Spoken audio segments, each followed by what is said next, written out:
నిన్న గౌరవ ప్రధానమంత్రి గారి చేతుల మీదుగా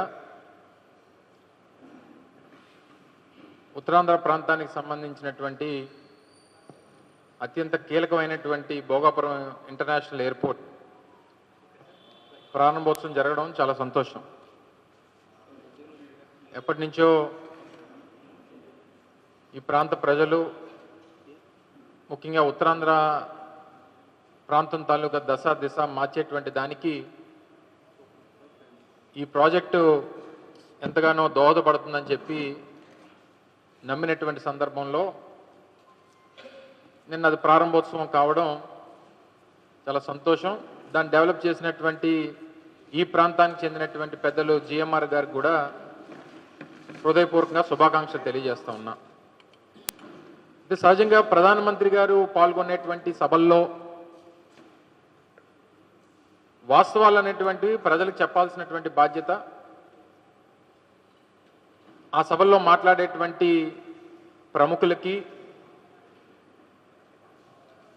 అది చాలా అవసరం. కానీ నిన్న వేదిక చూస్తే సాక్షాత్తు దేశ ప్రధాని గారి ముందే, దేశ ప్రధాని నరేంద్ర మోడీ గారి ముందే రాష్ట్ర ముఖ్యమంత్రి, రాష్ట్ర ఉప ముఖ్యమంత్రి, కేంద్ర మంత్రి, ముఖ్యమంత్రి గారి కొడుకు సకల శాఖ మంత్రి గారు నలుగురు కూడా ఒకటే స్క్రిప్ట్ తీసుకొని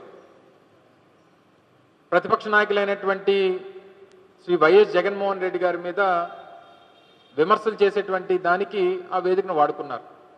సరే, విమర్శలు చేయడం అనేటువంటిది వాళ్ళకి సర్వసాధారణంగా గడిచినటువంటి 2 సంవత్సరాలుగా వాళ్ళకి ఏ వేదిక దొరికినా జగన్నామ స్మరణ అనేటువంటిది వారు చేస్తున్నటువంటిది మనందరం కూడా చూస్తూ ఉన్నాం. కానీ సాక్షాత్తు ప్రధానమంత్రి గారి ముందు కూడా అబద్ధాలు చెప్పడానికి వెనకడుగు వేయలేదు. ఇంకా దేశ ప్రధాని ముందే అబద్ధాలు చెప్పినటువంటి దానికి ధైర్యం చేసినప్పుడు ప్రజలకి ఎన్ని అబద్ధాలు చెప్తున్నారు అనేటువంటిది కొత్తగా చెప్పాల్సినటువంటి పని లేదు. అయితే భోగాపురం ఇంటర్నేషనల్ ఎయిర్పోర్ట్ ఆ నిర్మాణం కానీ, దానికి కావాల్సినటువంటి అప్రూవల్స్ కానీ, ఎవరి పాత్ర ఏంటి, ఎవరు దీనికి పూర్తిగా సహకరించారనేటువంటిది ప్రజలు కూడా అన్ని వాస్తవాలు కూడా తెలుసుకున్నారు. నిన్న చంద్రబాబు నాయుడు గారు మాట్లాడుతూ కొబ్బరికాయ కొట్టింది నేనే, గుమ్మడికాయ కట్టింది నేనే అంటున్నాడు. ఎస్, ఇవి రెండే మీరు చేశారు. మధ్యలో మిగిలిన పని అంతా కూడా జగన్మోహన్ రెడ్డి గారు చేశారు. కొబ్బరికాయ కొట్టడానికి, గుమ్మడికాయ కట్టడానికి ముఖ్యమంత్రి అవసరం లేదు. ఎవరైనా కట్టేస్తారు. దారిని పోయినాడు ఎవరైనా కట్టేస్తాడు. కొట్టమంటే కొబ్బరికాయ కొట్టమంటే ఎవరైనా కొడతాడు, గుమ్మడికాయ కట్టమంటే ఎవరైనా కట్టేస్తాడు. కానీ భోగాపురం ఇంటర్నేషనల్ ఎయిర్పోర్ట్ కట్టింది మాత్రం జగన్మోహన్ రెడ్డి గారే అనేటువంటిది ప్రజల వాస్తవాలు తెలుసుకున్నారనేటువంటి విషయాన్ని చంద్రబాబు నాయుడు గారు గుర్తుపెట్టుకోవాలి. 2019లో తెలుగుదేశం పార్టీ ప్రభుత్వం గద్దె దిగిపోయేటువంటి సమయానికి జగన్మోహన్ రెడ్డి గారు 2019లో ముఖ్యమంత్రిగా బాధ్యతలు తీసుకునేటువంటి సందర్భంలో 2700 ఎకరాలకు గాను సేకరించినటువంటి భూమి కేవలం 270 ఎకరాలు మాత్రమే. 270 నుంచి 290 ఎకరాలు మాత్రమే. అంటే నాట్ ఈవెన్ 10%. మరి 270 ఎకరాలు 290 ఎకరాలు మాత్రమే మీరు సేకరించినటువంటి భూమితో అసలు మీరు శంకుస్థాపన ఎలా చేశారు 2019లో చంద్రబాబు నాయుడు గారు?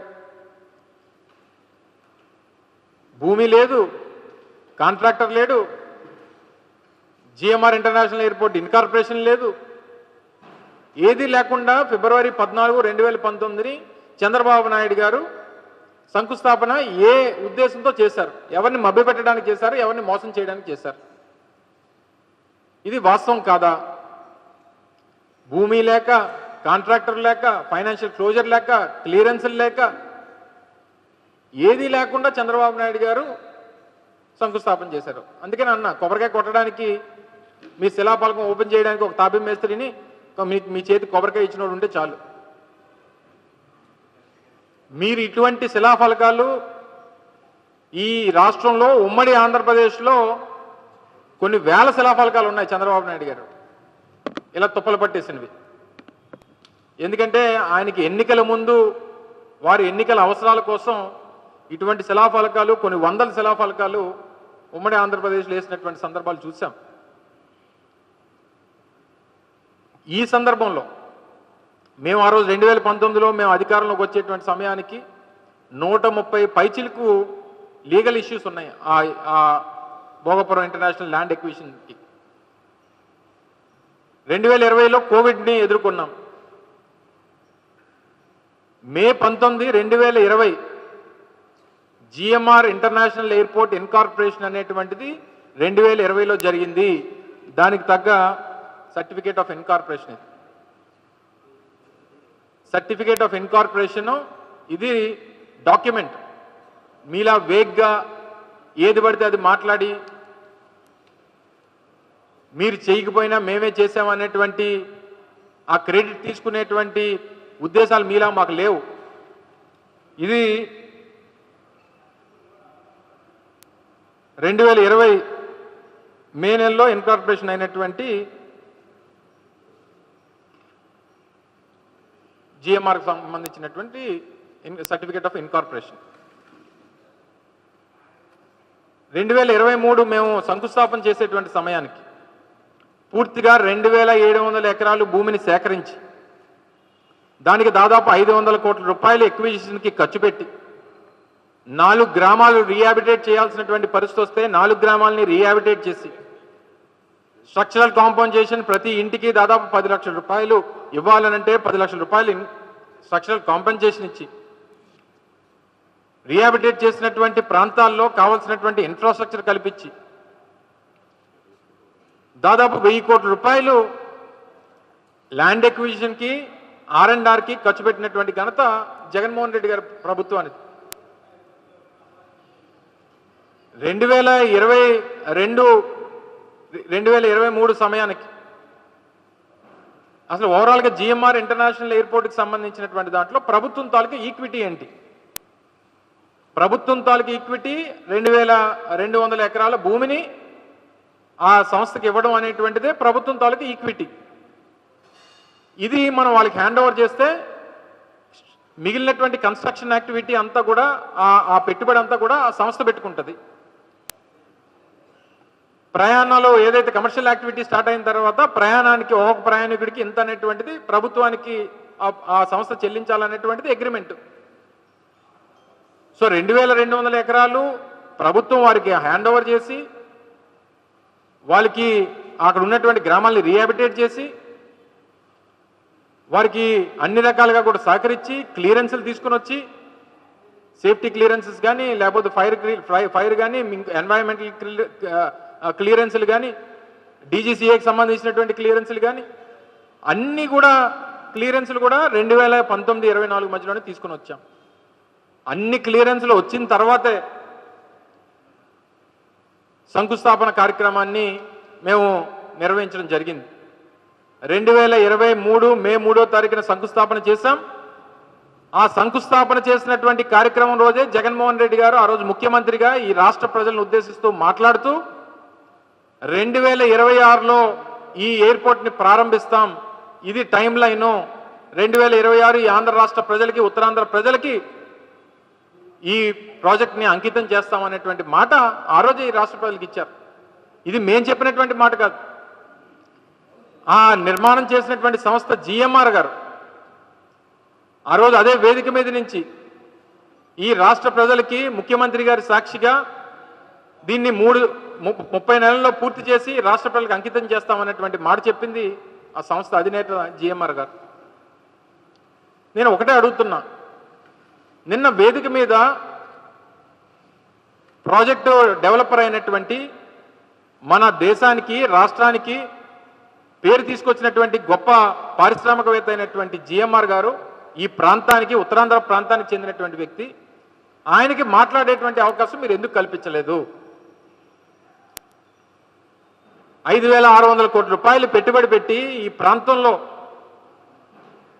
ప్రాంతం నుంచి దేశాన్ని వెళ్ళినటువంటి గొప్ప వ్యక్తిగా పేరుగాంచినటువంటి జిఎంఆర్ గారు ఆ వేదిక మీద ఉంటే వారితో ఎందుకు మీరు మాట్లాడనివ్వలేదు? కేవలం వాస్తవాలు, వారు మాట్లాడితే వాస్తవాలు బయటకు వస్తాయి. ఆయన నిజాలు చెప్పాల్సినటువంటి పరిస్థితి వస్తుంది.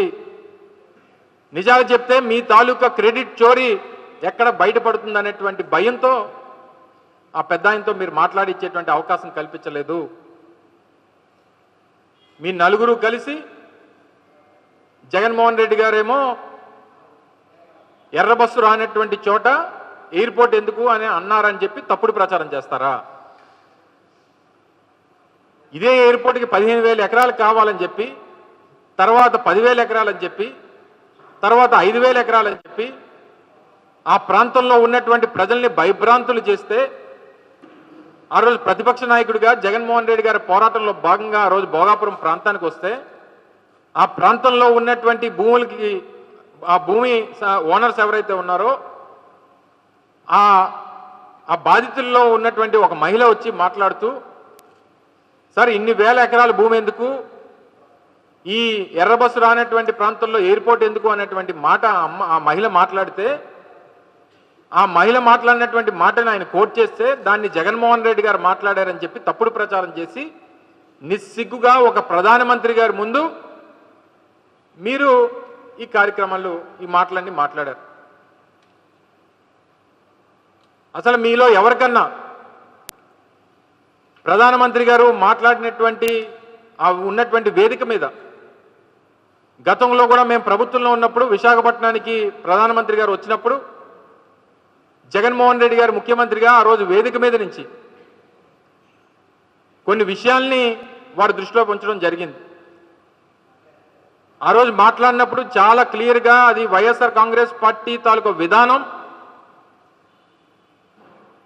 జగన్మోహన్ రెడ్డి గారి తాలూకా ఆలోచనని ఆ రోజు ప్రధానమంత్రి గారు, ఇదే ప్రధానమంత్రి గారు ముందు చెప్పడం జరిగింది.